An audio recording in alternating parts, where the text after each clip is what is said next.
समिती शाखा क्रमांक 753 पंतशील महिला मंडळ सम्यक विचार संघ महाविकास समिती या चारही संघटनेच्या माध्यमातून आपण वर्षावास ग्रंथपठण संयुक्त कार्यक्रम आपण सालाबादप्रमाणे साजरा करतो आणि आज दिनांक 1/10/2024 रोजी हा जो कार्यक्रम आहे तो आपण आपल्या पंतशील महिला मंडळाच्या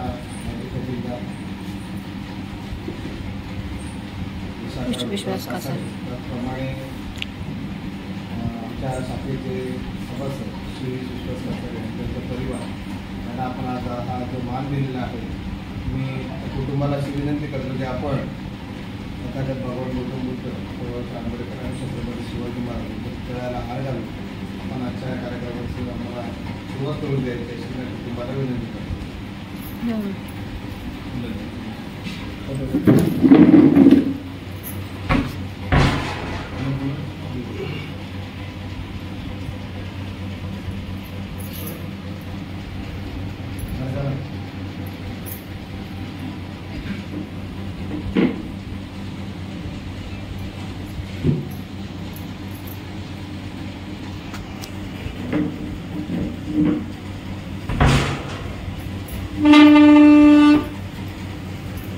केलेलं आहे त्याचं फक्त टाकायसाठी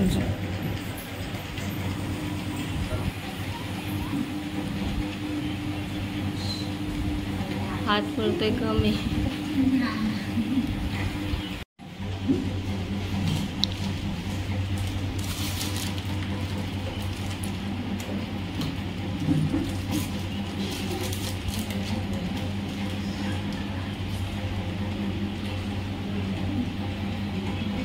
अगरबत्ती लावून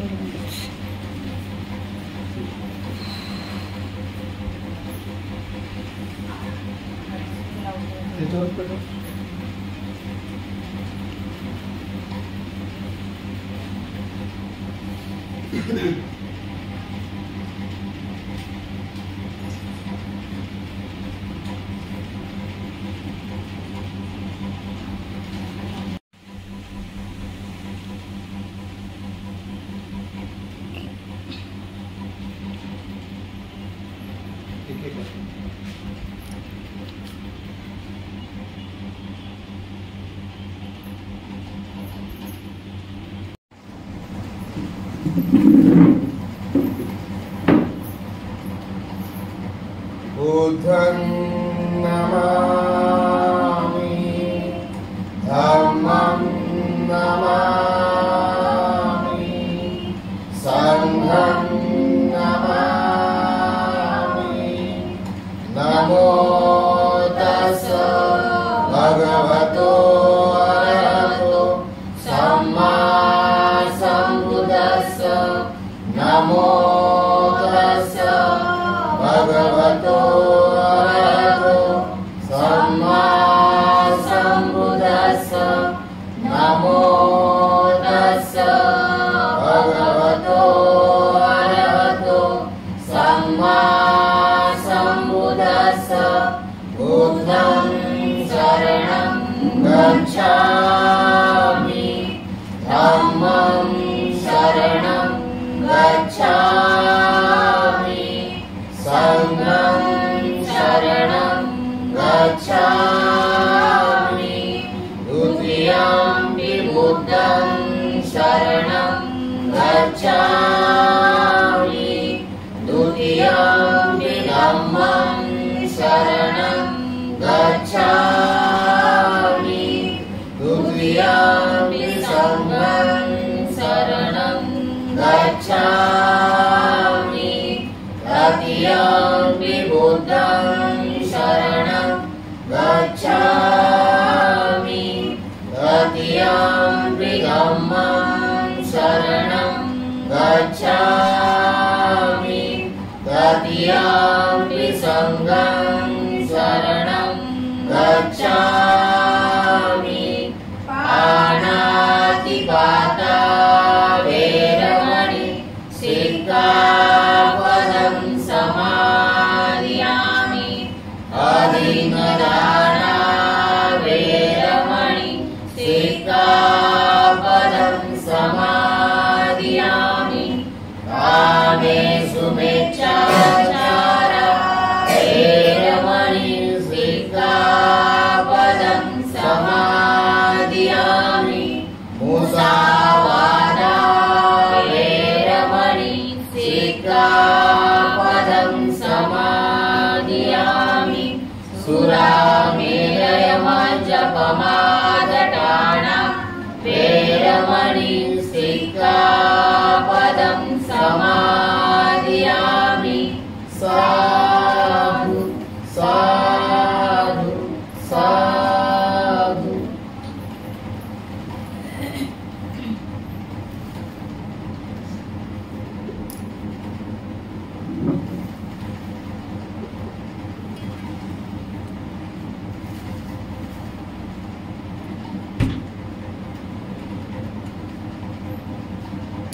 तर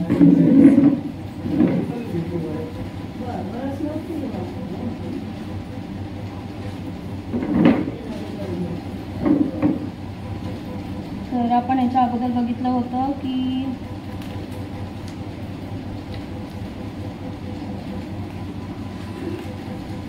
विवेकशीलता आणि एकाग्रता, त्याच्या पुढचा आहे जागरूकता, कळकळ आणि धैर्य म्हणजे अप्रमाद आणि वीर्य. सो शहाणा मनुष्य आपल्या जागरूकतेने निष्काळजीपणा बाजूला सारून सज्ञेच्या शिखरावर चढतो आणि दुःख विमुक्त होऊन तो तेथून दुःखात सापडलेल्या मानव जातीकडे पाहत असतो.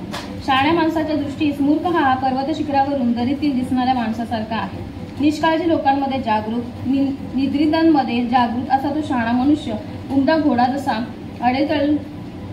अडेलट्टूला मागे टाकून पुढे जात असतो तशी प्रगती करीत असतो. निष्काळजीपणाच्या अधीन होऊ नका, कामभोगापासून दूर राहा. जागरूक मनुष्य चिंतनशील असतो. दक्षता म्हणजे अप्रमाद, अमर आहे. अविचार म्हणजे प्रमाद, मृत्यूचे पद आहे. अप्रमादी हे कधीच मरत नाहीत, उलट प्रमादी हे मृतवतच आहे. दुसरा हेतू कितीही मोठा असला तरी आपल्या ठरवलेल्या हेतूपासून विचलित होऊ नये. एकदा ध्येय हाताशी लागले की निग्रहाने तो धरून ठेवा. सावधान चित्त राहा, आळस सोडा, सम्यक मार्गाचा अवलंब करा. जो या जगात सम्यक मार्गाचा अवलंब करतो तो खरोखरच सुखी असतो. आळशीपणा म्हणजे अपयश, सुस्तपणा म्हणजे अपवित्रता. सतत प्रयत्न आणि सम्यक दृष्टी यांच्या साह्याने शरीरात घुसलेला आळशीपणा हा विषारी बाण उपटून काढा. प्रमादात फसू नका, विषयभोगात आसक्त राहू नका. अप्रमत्तपणा व ध्यानात मग्न राहून विपुल सुख संपादन करा. जो अप्रमत्त आणि जागरूक आहे, स्मृतिमान आणि सुविचारपूर्वक काम करणारा आहे, जो संयमी आहे, जो विचारपूर्वक आचरण करणारा आहे व अप्रमत्त आहे, अशा पुरुषांचे यश सारखे वाढत असते. 10. दुःख आणि सुख, दान आणि कर्म. दारिद्र्य हे दुःखाचे उगमस्थान आहे, परंतु दारिद्र्य धनाने, नाशाने सुख लाभेलच असे नाही. सुख लाभते ते उच्च राणीवर अवलंबून नसून ते उच्च संस्कृतींवर अवलंबून आहे. हा बौद्ध जीवन मार्ग होय. क्षुधा हा एक भयंकर रोग आहे. आरोग्य ही सर्वश्रेष्ठ देणगी आहे. समाधान ही सर्वश्रेष्ठ संपत्ती आहे आणि विश्वास हे सर्वश्रेष्ठ नाते आहे आणि निर्वाण हे सर्वश्रेष्ठ सुख आहे. जो आपला द्वेष करतात त्यांचा द्वेष न करता आपण सुखाने राहायला शिकले पाहिजे. रुग्णाईत माणसात आरोग्य राखून आपण सुखाने राहायला शिकले पाहिजे. लोभी माणसात आपला निरोगता ठेवून सुखाने राहायला शिकले पाहिजे. शेत जसे तणाने नाश पावते त्याप्रमाणे मानवजात दुर्विकाराने नाश पावते. म्हणून वित्रोग पुरुषांना दिलेले दान महान फलदायी होते.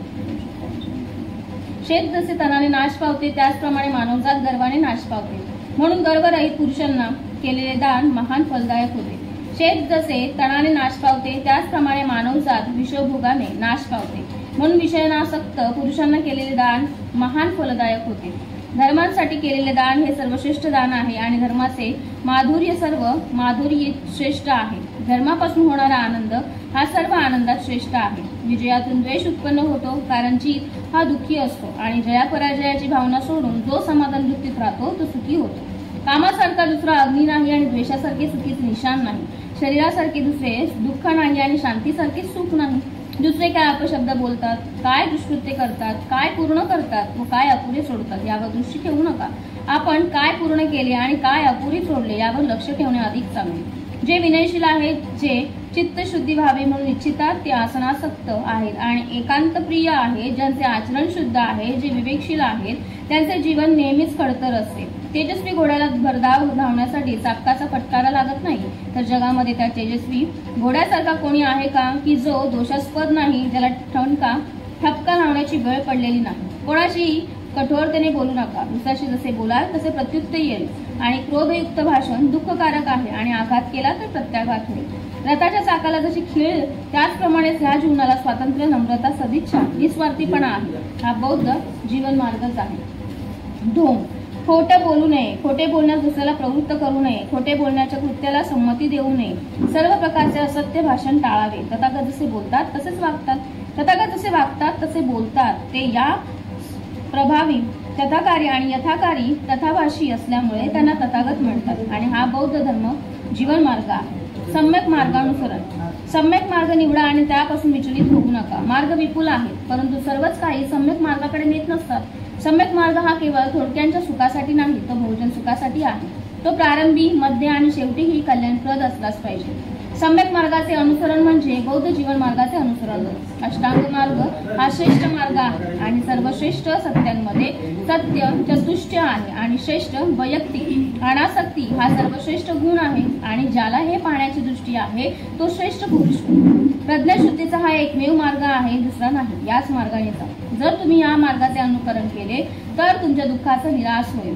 दुःख कंटक कसे काढून टाकता येईल हे कळल्यावर मी या मार्गाचा उपदेश केला. तथागत हे केवळ पथदर्शक आहे. स्वोन्नतीचा प्रयत्न ज्याचा त्याने स्वतः करावयाचा असतो. सर्व सृष्ट पदार्थ हे विनाशाधीन आहेत आणि हे जो ओळखतो त्याला दुःख विचलित करू शकत नाही. सर्व रूपे अनित्य आहेत आणि जो हे ओळखतो त्याला दुःख स्पर्श करीत नाही. जेव्हा जागे व्हायला पाहिजे तेव्हा तो जागा होत नाही. जो तरुण आणि बळकट असूनही सुस्तपणाच्या आहारी गेलेला असतो, ज्याची इच्छा आणि विचार झोपी गेलेले असतात, त्या आळशी मनुष्याला कधीही ज्ञान होणार नाही. भाषणात सावध असणे, विचारात संयम राखणे, कायाने कोणतेही पाप न करणे हे काया वाचा मनसा आचरावयाचे 3 मार्ग अवलंबल्यावर प्रज्ञावंतांनी निर्देशिलेल्या मार्गाने माणसाला जाता येते. वास्तविक ज्ञानाने लाभ होतो आणि त्यांच्या अभावाने नाश होतो. लाभाचे आणि नाशाचे हे दुहेरी मार्ग ओळखून ज्ञान वाढेल असा माणसाने उद्योग करावा. शरद ऋतूतील कमळाप्रमाणे माणसाने आत्मप्रीती खुडून काढावी. शांतीचा मार्ग जवळ करावा. सुगताने निर्वाणाचा मार्ग निर्दिष्ट केला आहे. अधर्माने वागू नका, अविचाराने जगू नका, दुष्ट सिद्धांताचे अनुकरण करू नका, जागे व्हा, सुस्त पडू नका, सद्गुणांची कास करा. सद्गुणी इहलोकी सुखी असतात. जो पूर्वी अविचारिक होता आणि नंतर सुविचारी झाला तो धनविमुक्त चंद्राप्रमाणे जग तेजस्वी करू. जो दुष्कृत्य करून सत्कृत्य करू लागला आहे तो घनविमुक्त चंद्राप्रमाणे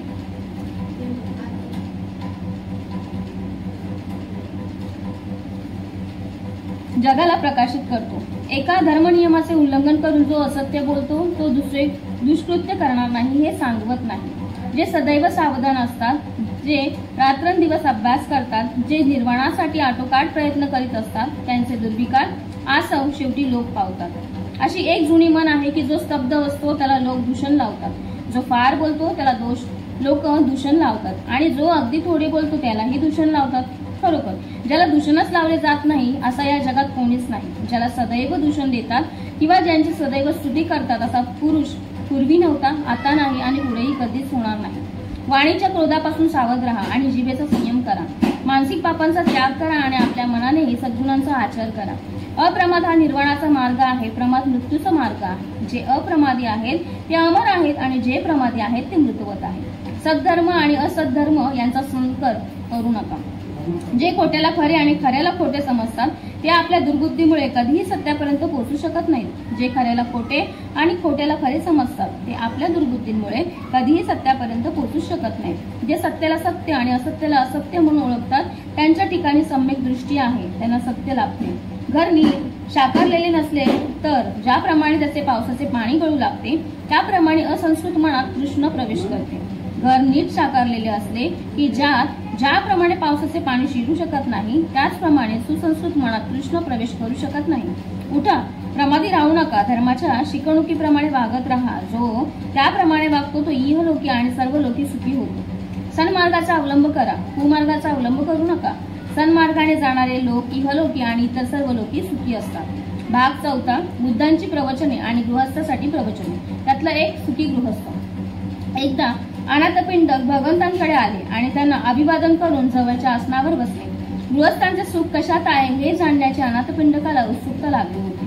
म्हणून अनाथपिंडकाने गृहस्थांना असतात त्यांना ते कसं पटवून देतात ते आपण पाहिलं असेल. कारण प्रत्येक वेळेला आपण आतापर्यंत जेवढं वाचनामध्ये गेलंय त्याच्यामध्ये सगळं तेच सांगितलेलं आहे. वाचक मिश्रा म्हणजे ऐकणारा आणि सांगणारा. ते सांगतोय काय आणि ऐकतोय काय. आणि जरी आपण किती सांगितलं, कारण भगवान बुद्धाने देखील त्यावेळेस सगळ्यांना सगळ्या माहिती दिलेली आहे, परंतु त्याच्यातून घेणारे ठराविकच लोक असतात. कारण काय सगळे म्हणजे आपण जर आता जरी इथं वाचलं किती, आपण किती जरी आपल्याला पोट तिडकीनं आपण एखाद्याला सांगितलं की बाबा तू असं करू नको, कारण ते भगवान बुद्धांपासून ते तसा प्रकार चालत आले. परंतु त्यांचं एक काम आहे की आपण चांगल्या मार्गावरती लोकांना नेऊन ठेवायचं. त्याचं त्याला ते कर्म आहे की तो कसा राहील. आता खोटं बोलणारा जो असेल, आता सांगितलं आपण वाचण्यामध्ये ऐकलं, आपण खोटं बोलणार आहे त्याला आपण जरी किती सांगितलं की तू खोटं बोलू नको, परंतु मूळ त्याचं ते तसंच आहे की खोटं बोलल्याशिवाय त्याला चैनच पडत नाही. म्हणजे काय काय वेळेला असं असतं. परंतु त्याचे दुष्परिणाम काय झालेले आहेत हे भगवान बुद्धांनी आपल्या प्रवचनामध्ये प्रत्येक वेळेला सांगितलेलं आहे की बाबा असं असं खोटं बोलल्याने असं असं दुःख, म्हणजे खोटं बोलल्यानंच कारण आहे की दुःख आहे. तू चांगलं व्यवस्थित राहिलास, चांगलं बोललास, चांगला वागलास लोकांशी, तरच तुझी वाव होऊ शकते. जर खोटं बोलत राहिलास, ह्याला सांगणं, त्याचं त्याला सांगणं, असं आपण जर करत राहिलो तर त्याच्यातून वेगळं निष्पन्न होत राहतं.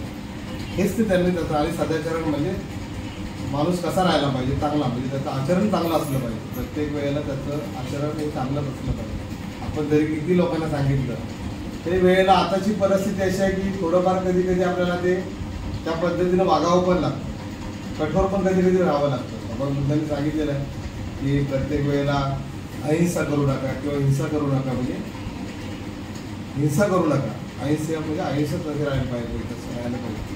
परंतु तशा पद्धतीनं आपल्याला भगवान बुद्ध म्हणजे बाबासाहेबांनी काय काय त्या त्रिपिटक आहे, त्या त्रिपिटकामध्ये तर असं आहे की काहीच करायचं नाही. म्हणजे हिंसा तुम्ही एखाद्याला म्हणजे मुद्दाच असं बोलायचंच नाही, शिवीगाळ असं करताच आली पाहिजे, हिंसा झालीच नाही पाहिजे. परंतु बाबासाहेबांनी त्याच्यामधलं सगळं चांगलं जे काय आहे ते घेऊन हा बुद्ध धर्म, हा भगवान बुद्ध आणि त्याचा धर्म आपल्याला दिलेला आहे. हे एवढं आपण त्याच्यातून चांगलं जरी आपण चांगलं घेतलं, दररोज आपण चांगलं जर वागलो तर तेवढं आपल्याला म्हणजे त्याच्यातून आपण जे चांगलं आता वर्षावास करतोय त्याच्यातून काहीतरी निष्पन्न होऊ शकतो. अजून कोण बोलणार आहे? आता बस यार, चालू चांगलं आणि वाईट तेवढंच आहे. या बोला तुम्ही बोलतो नाही सगळ्यांनी बसता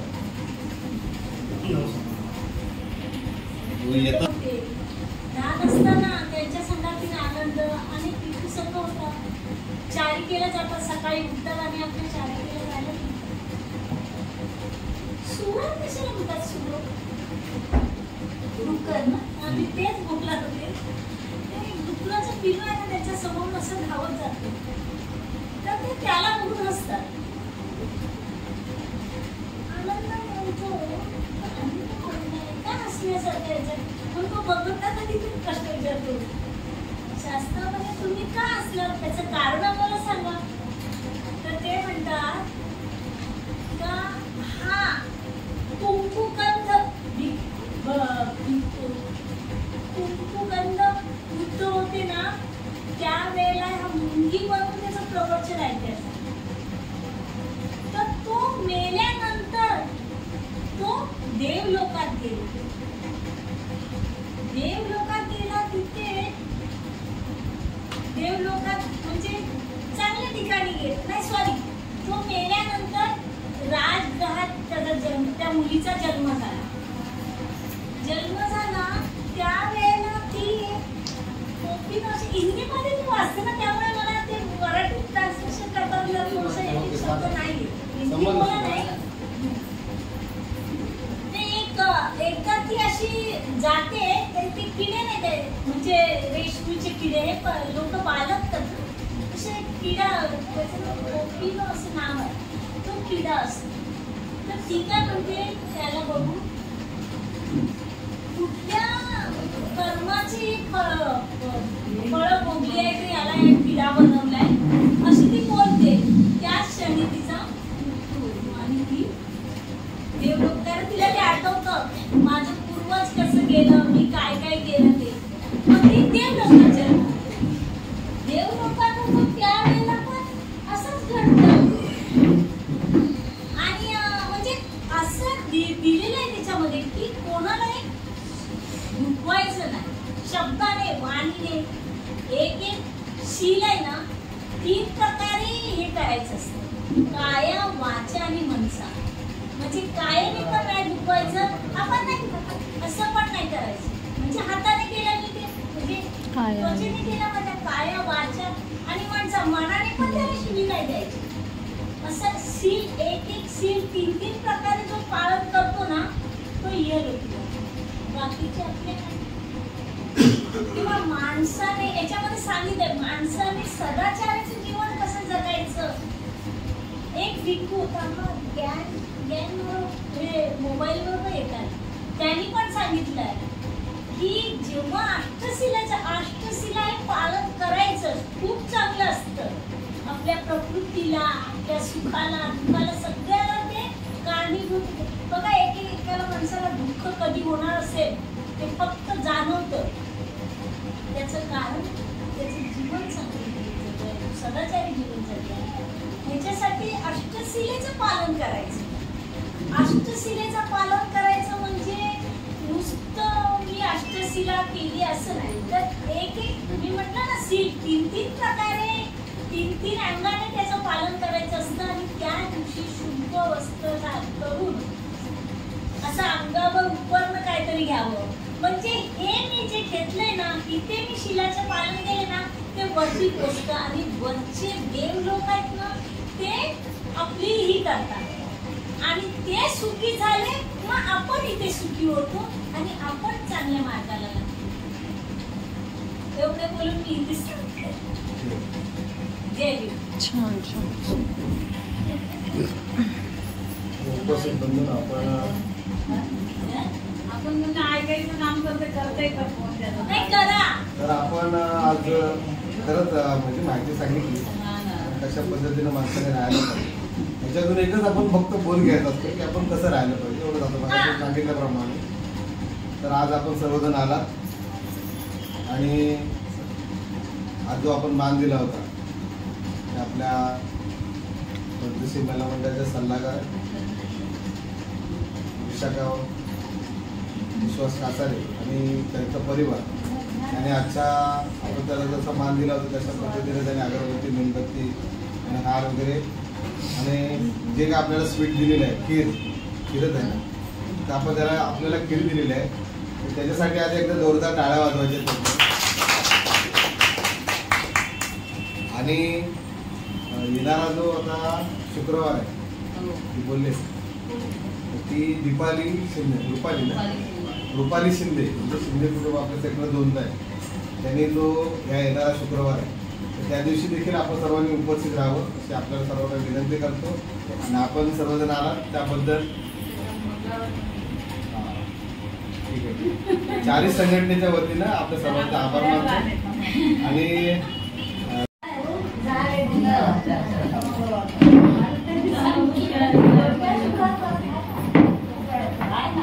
हात जोडा सर्वांनी. सब पाप सकरणं कुशल उपसंपदा सचित परियोदपनं एतं बुधान शासनं धम्मचरे सुचरितं नतं सुचरितं चरे धम्मचारी सुखं सेति अस्मि लोके परमे च नतावता धम्मदरो यावता बहुवासति योजं विसुतवान् धम्मकायेन पश्यति सवे धम्मदरो ओरियो धम्मनपमज्जति नति मे शरणं गयम् बुद्धो मे शरणं वरम्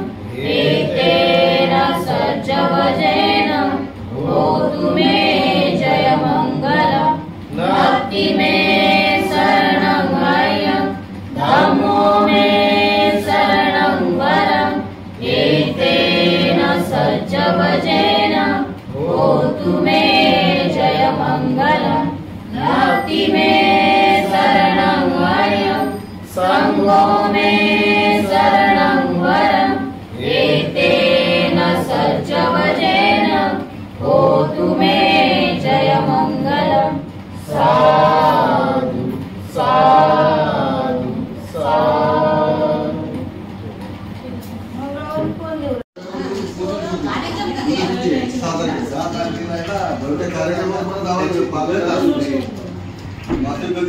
तुम्हाला आणि 2-3 वेळा मी ते व्हॉट्सअपवर टाकलो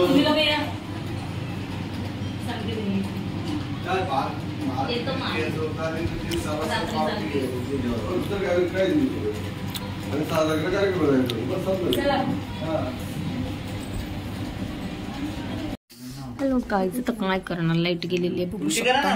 टॉर्च लावले आपलं पद्धतशीर. तर 2 तारखेचा बर्थडे आम्ही कापतोय.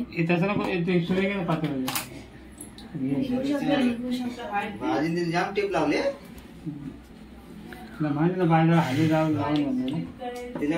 परवा आमच्या इकडे साखे गेले नेपाली ते नेपाली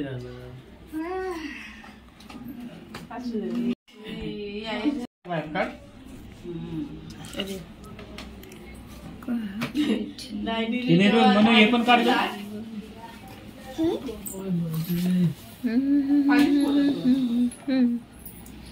त्यांना एक तर सर्दी झाले एकदम थोडा थोडा केक भरवा. फक्त तोंडाजवळ न्या, भरू अजिबात नका. पप्पा पप्पा लिहिले पप्पा. ह्याच्यावर काय लिहिले? मग गप्पा दादा पप्पा. दोन घेतले ना. डाडा पप्पा. खड़े किधर रहेंगे? दादा मंदिर में जहाँ खड़ा रहता है लाइन वहीं से चालू हो जाती है. नहीं, मैं जहाँ खड़ा रहूंगा केक खाने का वहीं से चालू हो जाएगा. हिमा हा नुसतं क्रीम वाला आहे. पायनॅपलचा वाटता. See the name of the cake, Kafa, and this one is Dada. So Dada's birthday today. Today's day is 1st October and tomorrow is 2nd October. बघू थोडीशी लाईट दाखव.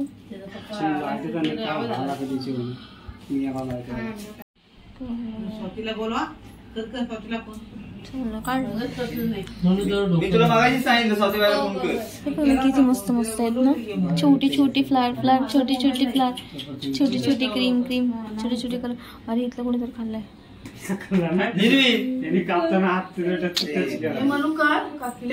जेली जेली जेली चॉकलेट वाली jelly पडले बघ खाली कशी. कुठं आहे तू? सकाळपासून फोन करून करून दमली झाली. हे मला छान भेटलंय छोटे छोटेसे. बर्थडे बॉय आमचे. बर्थडे बॉय आता केक कापणार आहेत. सगळ्यांनी बोला चला. Happy birthday to you, happy birthday dear दादा, हॅपी बर्थडे दादा. केकचा आणि यांचा फोटोच येत नाही.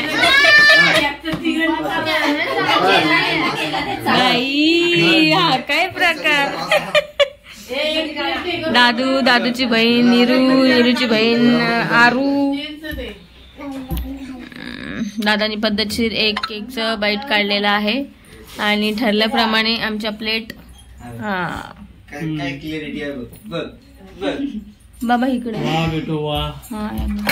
कालीचा तोंडात काला येतोय. गोरी दिसते का मी? काली दिसते. फोन उचल. फोन 3 फोन केले 3. चिनू जा चिनू. तोंडात बंद कर. फोटो काढते. सगळ्यांनी आता सारच बसू नका. या दोघांना भरू द्या. दादा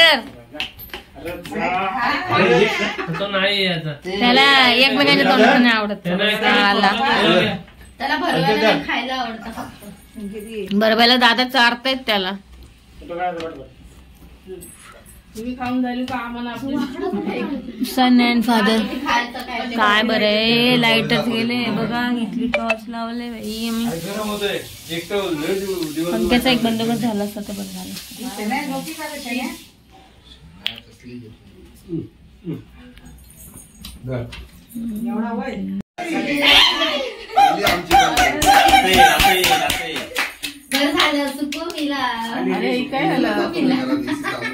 हे बघा आम्हाला प्लेट्स हे केले, प्रोव्हाइड केलेले. बघू शकता तुम्ही. ह्या पत्रावळ्या आहेत. घ्या बाई पत्रावळ्या बघा पद्धतशीररित्या. चिटकू नको बाय.